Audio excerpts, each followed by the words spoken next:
Okay. There you are, Mark. You can start. Thank you. Okay. Hello, everybody. Thank you for listening to me. Um, I am Marc Dendoven, and on the net I call myself Dendo, and this is the second part of a presentation I do. The first one was already in September 23, so it's more than a year. And I have a little project I'm doing, which I call programming the Commodore 64 from scratch. And oh, that's not what I meant to do. Yes, so um, on that presentation in September 23, I presented myself and the what I want to do in this project. So I mentioned here a link to the YouTube come from Commodore Users Europe.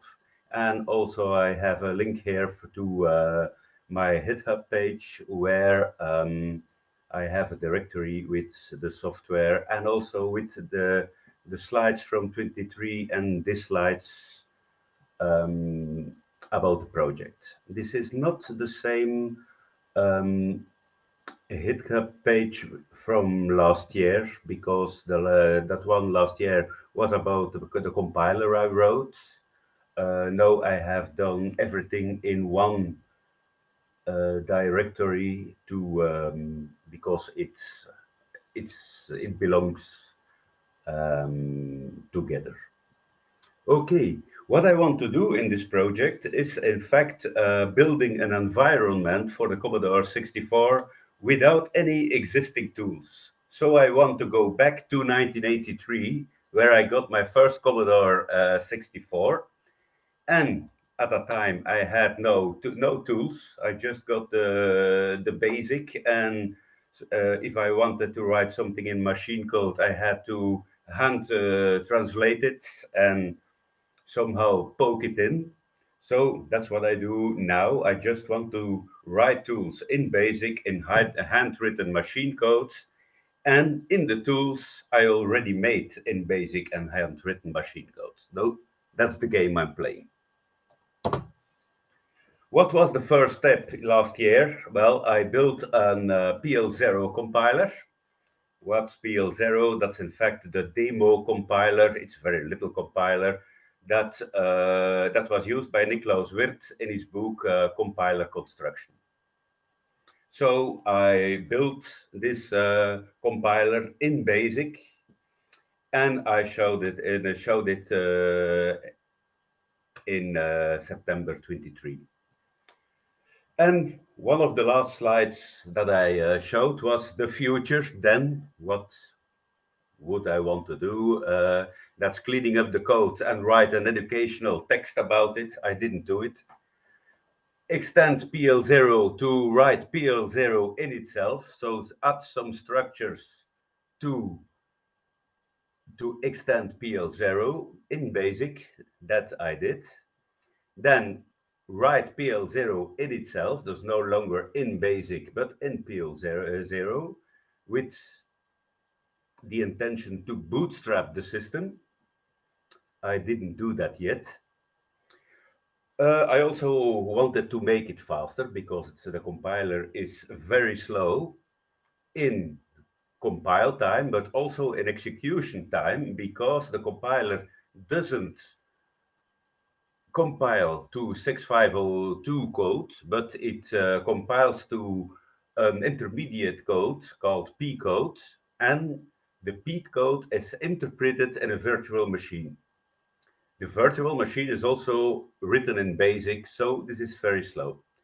So I had the next step should be or writing the virtual machine in machine code, or eliminating the virtual machine and do code generation to 6502 code, or do something more exotic with some JITs or static compiler who compiles from P code to machine code. And then when I have that, I will further extend PL0 and write other tools. Well, what did I do? Not very much. I extended the compiler, which I call now PL0 extended, just like we did, with two things I need. That is print text, because the demo I gave last year, it was just integers I could use for input and output. Now there is static text, not something like string variables, but just static text to announce something on the screen, and arrays. And if I have time enough, I will give you a demo about this compiler after I showed you the assembler, which is the talk of today. So I decided of the three options to translate the virtual machine to machine code. So I had to write this virtual machine in handwritten, hand translated machine code. And well, I started enthusiastically, but if you ever have done that, well, it's hard. And what's also a problem, the virtual machine, I need to change things because I want to grow it while changing PL0. For instance, I had to make changes already in the basic version to use the print text and to introduce arrays. Also, hand translating machine code is difficult to maintain because you have to work on paper. Well, I decided on a certain moment I'm going not doing that. I will use an assembler. But well, I don't want to use other tools, so I have to write an assembler in BASIC, and then I can use it only using the basic tools that I had in 1983. So I wrote an assembler in BASIC, and with the same IDs I used in PL0. That is, I will put everything in one file. So no editor for the assembly code. I will just put it in basic code with line numbers. So I don't need file IO, I don't need an editor, I just need one file. So it's very easy to develop and also to adjust and to debug because I have only one file. Do I see an error? Well, I can change in the basic, and I can also change my program in assembly language in the same file.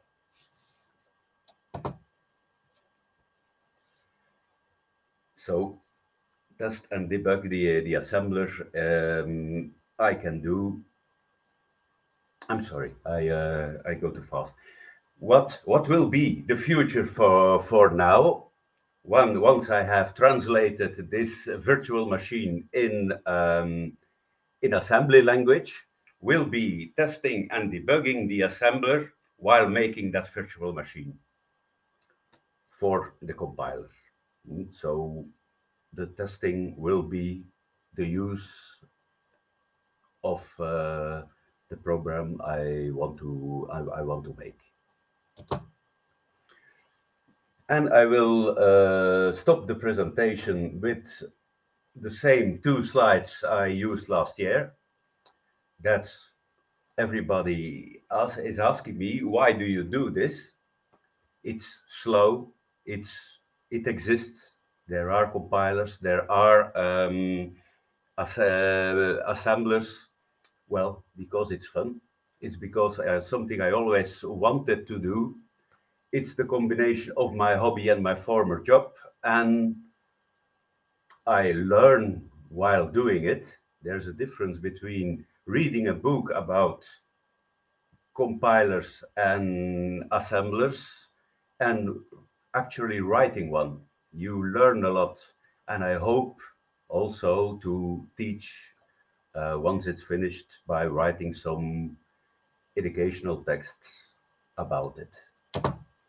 And I will end with the same remark I projected last year. It's a remark from Henri Bergson, which is a Nobel Prize winner in, I think, in literature, who says intelligence is the faculty of making artificial objects, especially tools to make tools.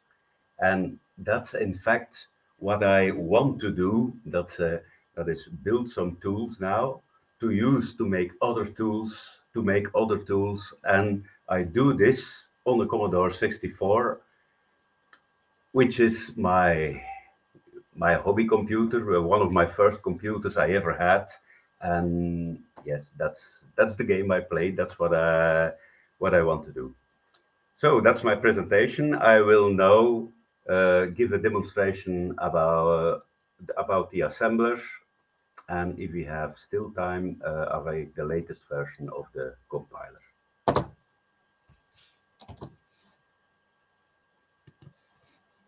Okay.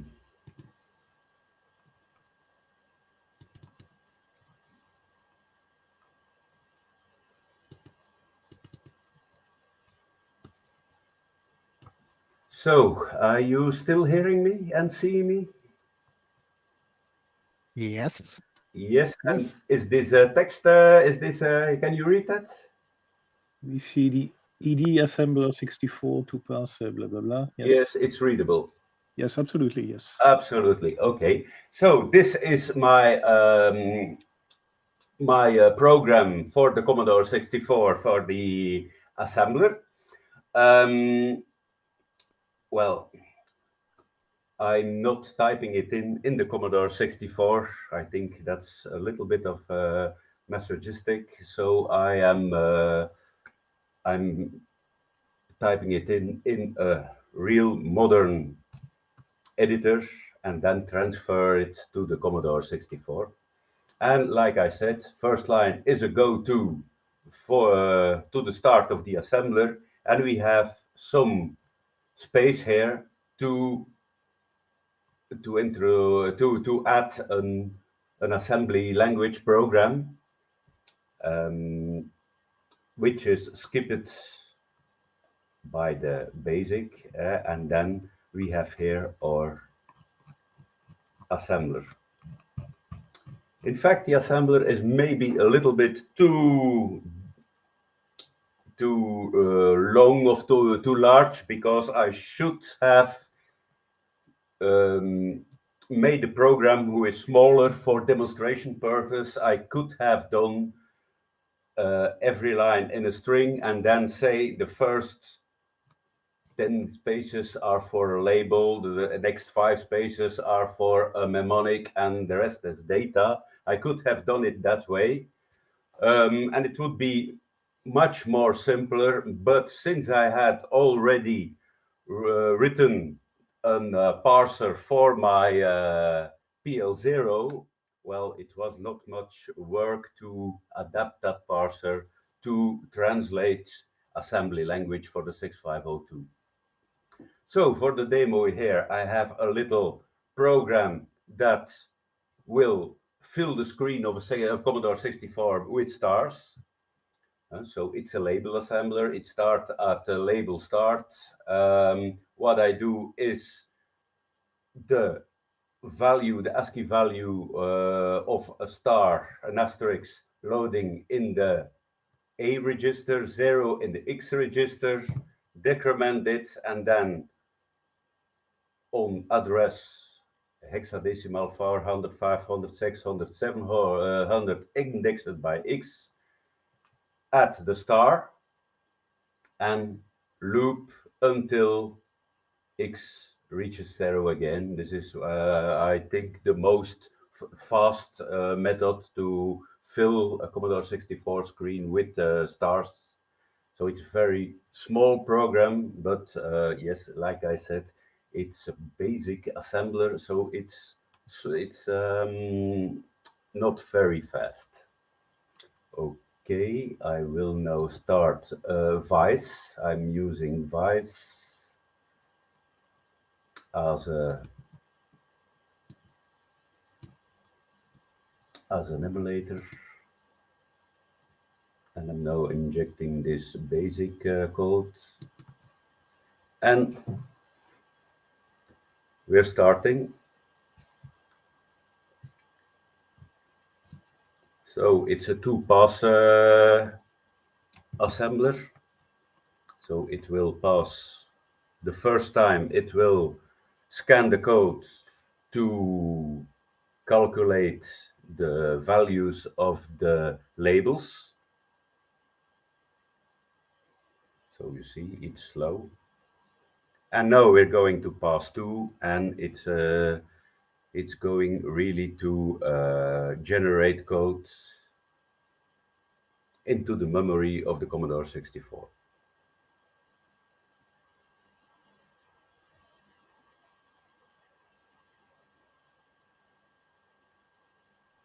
Well, it's done.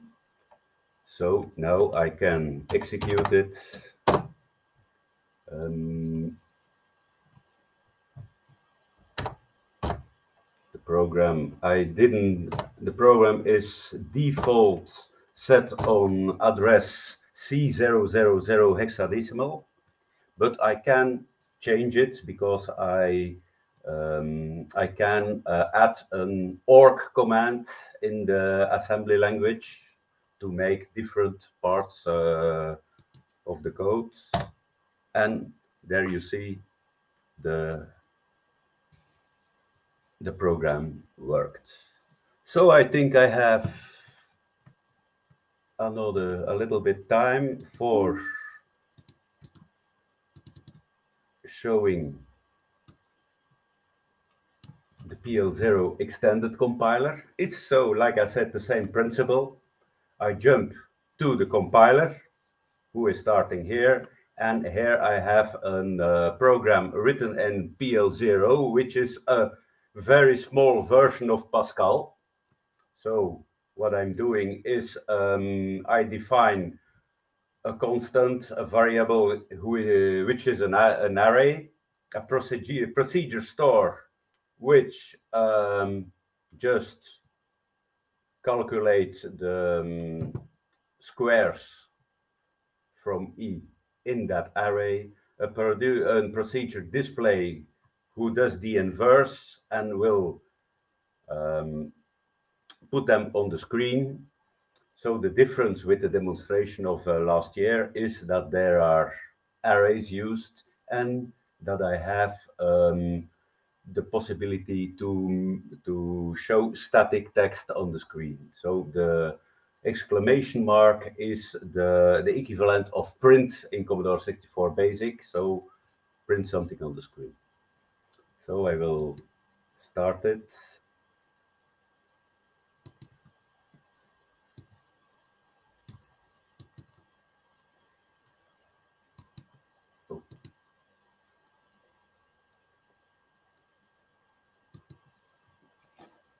So,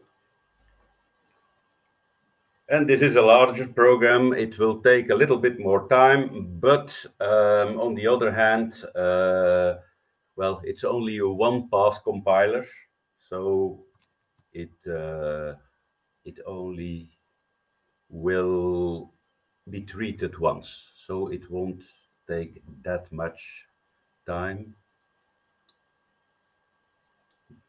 But of course, it's very it's not very fast, but the moment I have changed the virtual machine to assembly, the execution will be faster, and then I will rewrite the program in PL0, which I can compile at that moment, and then everything will be very much faster.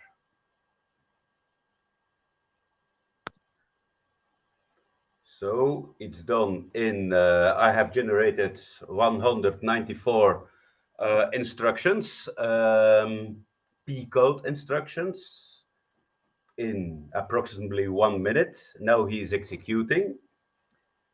So he's executing P code also in that virtual machine, which is still in BASIC.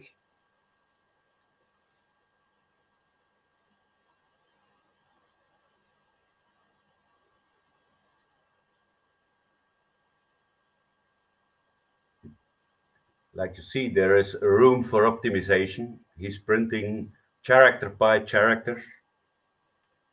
So what I could do is store somewhere the string and then use a routine to print it in once. So there is a lot of room for optimization. And like you see, that's the output of the PL0 program. It announced the two procedures it entered, and then it calculated the square from 1 to 4. And it did that in 50 seconds, which is, of course, a lot. So that's what I've done. That is the state of the project for the moment. I'm not working continuously to it. It's well, it's a hobby project. So that's it. Thank you for listening. And if you have any questions, I will be glad to answer them. Hey, thanks, Marc. That's super nice. I think when I look at all the same in this virtual machine, the PL, the editor, the assembler, the interpreter, you have produced more tools than Commodore themselves. You're making that available for everyone. It's better than what they've been doing. I was just so there was a question, but I think this was answered with the demo. Can you show example what the mixed basic assembler code look like? So I think that has been Yeah, answered. I think it was addressed. I have one question. I don't know, maybe you said that at the beginning. Was this technique actually used back times? Because I know that for the initial coding of the software for the new computers, they just use cross compilers, even for some mini computers. And I mean, this technique is quite impressive. You can implement faster assembler using the slow assembler, and you can go on. Yeah, was it actually used by somebody back then? I don't think so. I think at the time, end of the 70s, begin 80s, that they used, like you said, cross compiling.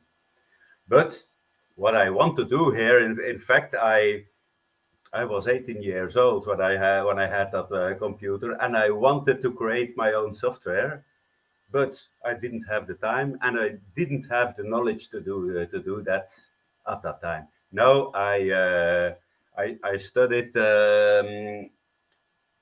computer science. I know how to do that, and now I want to get back to what I could have done in 1983 if I had that knowledge at that time. But I'm, like you said, I'm sure that the real software houses at that time used cross compiling. Yes. I read once because there was this Kim 1 computer that was the very first MOS 1 computer, the demo board or something like Arduino for the MOS CPU, the demo stuff, and it was actually like a demonstration tool. And somebody has ported a basic into it, so the engineers could actually type something. So this is a kind of this approach, even if I don't know how they did it. Maybe they just crafted the assembly language on a paper, maybe, but it is also some kind of similar approach. Well, the really first computers in the 60s and begin 70s, when they had no means of cross compilation, they had to be to be bootstrapped with switches. So once the really first programs had to be made by that, but I think end of the 70s, begin 80s, it's cross-compiling. I'm quite sure of it.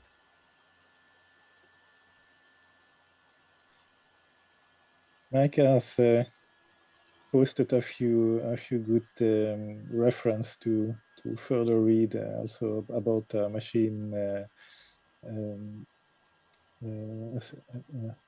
language assembler that worked a bit similarly. Maybe something good to read afterward. I don't know if there are any more questions from the attendees. Apparently not. Otherwise, you can maybe post them as usual in the chat. Many thanks again, Marc. Really Thank nice. you very much for listening. I will stop the recording now.